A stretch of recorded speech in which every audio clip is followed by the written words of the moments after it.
Good afternoon, entrepreneurs. I'm Josh Klenoff, founder of The Helm, where we are all about helping you CEOs and entrepreneurs get to the next level.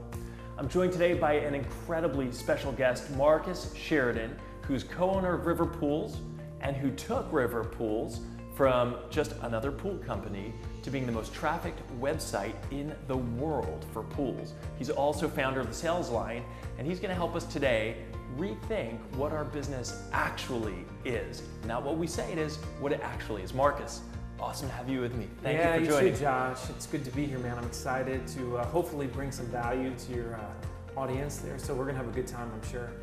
Let's dig in, my friend. Yeah. Tell us your story. So first of all, how did it all begin, you getting into this new way of thinking about what your business is and what ultimately catapulted you in the business to the most trafficked site in the world? Yeah, well, I mean, we started this company in 2001. I was basically out of college with my two business partners, and we struggled along, but then the market collapsed in 2008. That was a brutal time period. And in fact, within 48 hours of the collapse, we had 5 people that had put down a deposit on a swimming pool, and they withdrew that deposit, and they said, we can't do this. So we lost $250,000 in business in the first 48 hours after the crash, which for some companies listening to this might not be a lot, but for us, it was a lot. It was very significant. And over the coming months, things started to get worse and worse and worse. And by January 2009, we're literally going over the proverbial edge. I talked to 3 consultants that month. All 3 said the same thing: you should file bankruptcy. But the problem was, if I filed bankruptcy, like many people listening to this understand, I was going to lose my home. My 2 business partners were going to lose their home. My 16 employees at the time would have lost their jobs. And so we had to come up with a way to generate more trust, more traffic, more leads, more sales than we'd ever done, and we really couldn't spend much money to do it, really any at all. So that's when I discovered the internet. Really, I mean, I already discovered it, but for myself, right? And I started reading all these fancy phrases like inbound marketing, content marketing, and social media, and all this stuff. But for me, the simple phrase was this: Marcus, just obsess over their questions and answer them. And if you do that, on your website, you just might win. And so our philosophy became, they ask, you answer. To make a long story short, we ended up creating the most trafficked swimming pool website in the world because we addressed everything somebody could have when they're thinking about a fiberglass pool. What ultimately separates you from all the other pool companies that led you to answer those questions and none of them to answer those questions? Well, first of all, I think this belief of you got some secret sauce that you just can't share with everybody. I believe that we should be organizations, for the most part, that we don't have a secret sauce. We should just show it. We should tell it, whatever that thing is. That we should be very, very honest and open to what they're really thinking, fearing, or saying. And so, for example, can I give you an example of how this works? When we embrace this philosophy of they ask, you answer. One of the questions people used to ask me all the time when they would call me on the phone is, so Marcus, give me a feel for what are we looking at here? Like, how much is this going to cost? At this point in time, Josh, 2009, there wasn't a swimming pool company in the world that had addressed on their website how much does a fiberglass pool cost, if you can believe that. And so we talked about it. We talked about what are the factors that drive the cost up, what keeps it down, what are some ranges that you could expect, why some are cheap or some expensive, but we really taught the buyer, the consumer about the marketplace. And because we did that, some cool things happened. We started to get a lot of traffic to the website of people that had searched that phrase, right? All these types of cost-based phrases that nobody was willing to talk about. To make a long story, again, very short, because of advanced analytics, because we can track how many of our leads came directly from that article, I can tell you that that one single article, how much does a fiberglass pool cost, has generated over $3.5 million in sales that we would not have had. And we never said specifically how much does a fiberglass pool cost, but we addressed the question, which is generally the key. Now, what should a company in industry X, say running the gamut of industries, be hearing as they're listening to this story? What should they do differently? Well, I think the first thing that we all have to accept as businesses is one of the trends that is changing the world. I think this is really the biggest trend. And Forrester Research Group and others, Google has even said this, they have said that today on average, 70% of the buying decision is made before someone actually talks to the organization, talks to a salesperson. And this was a B2B study, not just B2C, because B2C, the numbers are actually higher. So if 70% of the buying decision has been made before they call us, before they contact us, before they talk to a salesperson, what does that mean? Like if we went back in time, like 15 years ago, and we said, what percentage of the buying decision was made before someone talked to a salesperson 15 years ago? We're probably gonna say 30, 40%. Today, we're at 70%. So the question is, Josh, for the next years that come, where are we gonna go with this? We know this, it's not gonna go back. And if we're being honest with ourselves, and we have to be, right? We have to pose the question, okay, so if this number is true, which department of your organization has a greater impact on the actual sale? Is it the sales department or is it the marketing department? Well, we both know, based on the numbers, it's the marketing department. Yet, we still see sales as revenue, marketing as an expense. It's fundamentally flawed. The way that we do financial spreadsheets with businesses, it's so silly because never in the history of the world can you and I track definitively the revenue that marketing generates like we can today. Hence that article that generated $3.5 million in sales. If you don't understand that number there and that trend, none of this stuff really matters. So as we hear your story about how you did it, breaking through with video, what should the average CEO, the everyday CEO, be doing differently specifically? Take every single question that you get asked all of the time from prospects and customers, all of them, brainstorm them, write them down.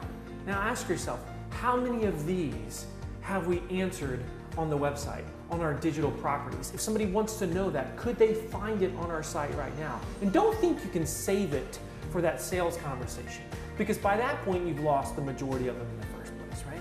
And so how many are there? Then think for a second about all the claims that you make about your business. Everybody likes to make claims, right? It's our people that make us different. We have the highest quality product. It's our service, our customer service that makes us different. Look at all the claims that you make. How many of those claims have you shown on your website, like physically shown, not just told, but shown? Because, Josh, there's a stat that's changing the world. That is this: by the year 2019, 80% of the content consumers consume online, buyers, consumers, is going to be video or visually based content. 80%, Josh, that's less than 20 months away. So what does that mean? Well, it means that you and I essentially are media companies. It means if we don't show it, whatever it is, great customer service, great people, great product, great service, it doesn't exist because everybody else is also saying it. And if everybody says it, Josh, in an industry, but only one person shows it, that's the one that's real for the customer. The rest is just noise. You see all these CEOs right now, and they're saying to themselves, well, I don't do video because it's just not my thing, and so why would we do video? Or I don't want to be on Facebook because I don't like Facebook. By the way, I'm not saying you should or shouldn't use Facebook, but I will tell you this: we should never let our personal opinions screw up smart business. And right now, there's a lot of CEOs, because they don't like the thing, the platform, the method, the whatever the thing is, they have forgotten, oh, wait, it's not about me.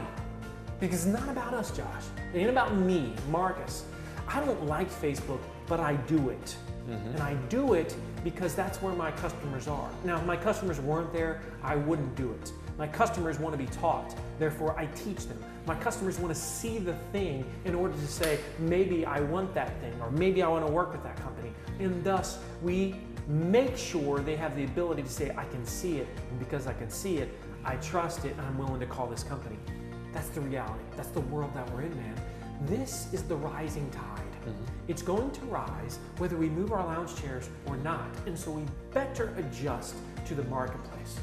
Self-referencing is a big mistake CEOs make, right? Because I think this way, this is the way it is. Right. So now if we've got CEOs still listening to us and wondering, all right, so sounds kind of good, what do I do? Let's make it concrete. Tell us a story about any CEO, any company, and how they produced videos. What kind of content were they putting out there? Well, I think if you really want to get serious about this, and this is not one of those things you just beta test, right? So at this point, we've got a lot of clients. And almost all of our clients do two major things. They put the right people in place to own the story of the business, like, let's call it a content manager and a videographer, those two positions. If you think that you can have a marketing person that's already wearing 13 or 14 other hats, perform the job of really being that teacher and telling that story, it's fundamentally false. It's just not going to happen.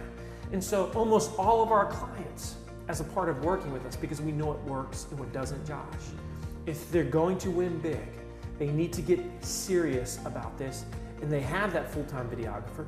You don't want to outsource this all day long. Because if you're outsourcing, look, if you want to be great, most of our companies produce over 100 videos a year. That's the bare minimum of where you should be, over 100 videos a year. So you're going to outsource your videos at 100 a year? I mean, think about the cost on that for a second. Or you can insource it, and you can leverage your existing staff. You can get more bang for your buck. You can produce more quantity, more quality. It's just better off that way. You can create a culture if the people are on board. But the only reason they're not on board, Josh, is because the person, the CEO, the leadership team doesn't get it. Because they doubt what's happening. They don't see what's happening. So that's number one. You got to get the people to own the thing without wearing a bunch of other hats. But the second element is you got to leverage your team to help produce the content. You know, the people that you're already paying money to, all those subject matter experts, sales team, engineers, all those customer-facing people that could provide value. We need to get them on camera. We need to get them out, their subject matter expertise, and get it up on the screen. And that, again, is the job of that content person, to take that subject matter expert and to turn them into a star, to make that salesperson look like geniuses. I'm telling you, it's happened in a bunch of spaces. We covered a massive amount of ground here. One simple point, your media company start acting like it, but actually elaborated fantastically. Before we wrap, is there anything else at all a CEO should be thinking, knowing, or not doing? Well, a couple things. Number one, never base a sales and marketing decision on what your competitors are or are not doing. Some people hearing this will say, yeah, but my competition isn't doing it. You know what, Josh? If they're not doing it, that probably means you should be. Because if you're walking in line with everybody else, if you're doing what everybody else in your industry is doing right now, well then you're probably behind. So I'm asking you to get in front. Because what happens is, it starts off with one rule breaker. And the rule breakers become the rule makers. And then what happens is you have the rule followers. And what's funny and sad is the followers were normally the leaders of the previous generation. You have a choice. You can say things like Zappos, and you can say, we'll let them send the shoes back. And everybody will doubt you until you become $1 billion company. They were a rule breaker at first. Now they're a rule maker because everybody says, we'll let you send them back. This is how it works over and over again. Incredible to have your insight, and what a pleasure here. Thanks, brother. Thank you. Appreciate it, man.